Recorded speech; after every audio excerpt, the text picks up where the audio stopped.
life goes on. Oh, you have a disease, what are you gonna do, stop living? No.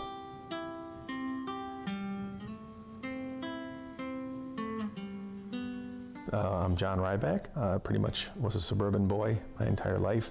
Moved around, lived in Kansas City a couple times, Colorado, Seattle, always came back to Chicago. I've had many jobs, many lives. I've had quite a few experiences in my life. My dad always had a camera in front of his face, always. And he gave me one of his older cameras, a Minolta fixed lens. And I remember him buying some film, and I burned through that thing in like 5 minutes. And he's like, what did you take pictures of? I'm like, oh, I took pictures of the floor and the carpet and the, so he bought another roll of film and told me, no, take pictures of things, not just stuff, like inane objects. The last 6 months have been very sad for me because I loved doing photography.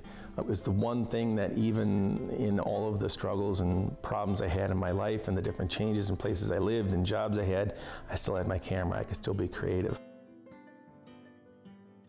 I have a muscle disease, so an autoimmune deficiency. Apparently, the body doesn't like itself, so it starts deteriorating. This happened early on. I remember falling down in 2008 and I shattered my right wrist into pieces. I was still shooting. I still worked full time. I was still doing wedding photography. Back around 2014 is when I noticed it was getting more difficult to walk and to coordinate. I had to shoot a wedding. It was an outdoor wedding. It was in a forest preserve. It was really nice, beautiful setting, great family. Showed up to do the wedding and find out that the ceremony is going to be performed on a pier, on a lake, down a hill. And I looked at my assistant at the time, a young girl who was helping me, and I said, here's my camera. You're going to shoot the ceremony. And she looked at me and went, what? It was a great event. But every event that I did, it became more difficult to just function. And then eventually I was shooting a wedding in San Francisco for a friend, brought all the equipment out, forgot my cane in Chicago, got off the plane. I was in so much pain just from sitting. We got out and they had just waxed the floor and my right foot stuck and I went down. And what's bad about this time is instead of falling forward or backward, I folded. So my heels were underneath me up at my shoulder blades. That was bad. It was a lot of pain, but we got through it. And the next day we shot the wedding, but that fall again cemented the idea that this is probably my last event. Back in 2016, I found out I couldn't even hold a camera up. I had booked an event, 50th wedding anniversary, set up the equipment. I had my assistants there, and I went to hold the camera up to my face, and I just couldn't. At that moment, I realized my career as a photographer was probably over.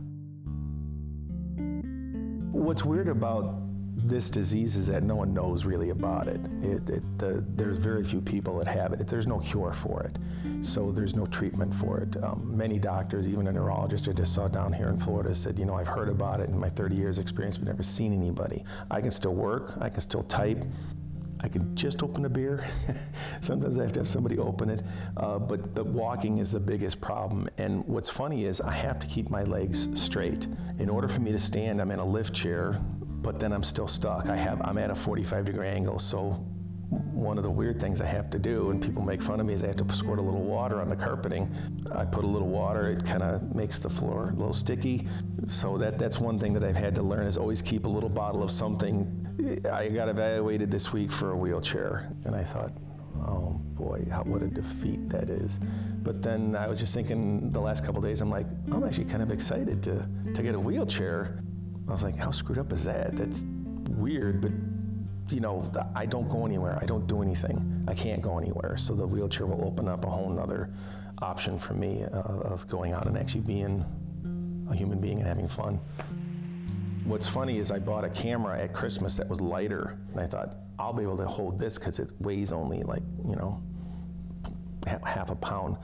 I still couldn't lift it. So I was watching a YouTube video, and everybody's heard about drones and drones they've been around, but I never understood the whole fascination with it because I don't do videos. I don't do videography. I never have. I've never gotten into it. But the article that I read was it was a new small drone that had still camera capability. The 12 megapixels, which is not bad. I mean, now for regular cameras, it's silly, but I thought, well, 12 megapixels, you could still take some good stuff. And the lenses are wide, so I thought, well, why don't I look into it? A little quadcopter came in, and I found out that with the help of a game controller, you hook up your phone, and it's Wi-Fi to the drone, and you can fly it around the house. And I took some pictures. I'm like, these aren't bad. Hey, I'm a photographer. Yay! My goal is to eventually build up to getting the real expensive ones that have the better cameras, and actually do landscape photography. It's something I did as an extra, because I did portrait photography and event photography, did some landscape photography, but this is going to open up a whole new world. It's going to get me the ability to not only satisfy my need for doing something, but then I can actually follow through with my craft, because I can still type, I can still edit. The problem was capturing the image. How do I get the image? How fortuitous it is to come into the hobby itself when technology is getting to where I need it to be to satisfy my needs. I'm very excited. I could see me opening another business. I don't know what I'm going to call it. John's Florida Place or something, or drone photography. I mean, there's a million options. And you can be the camera operator. So even if my abilities diminish to where I can't fly the drone, I can still have somebody fly it, and I can still hit that button to be a photographer. So I'm so excited. Photography for me, I didn't know I was an artist. You know, yeah, I'm an artist. But as soon as I started taking pictures, I found that I liked that. There was an ability for me to be able to find and use my talent, plain and simple. So photography opened up a whole new realm for me to where I could be creative, which I didn't know. So it's great.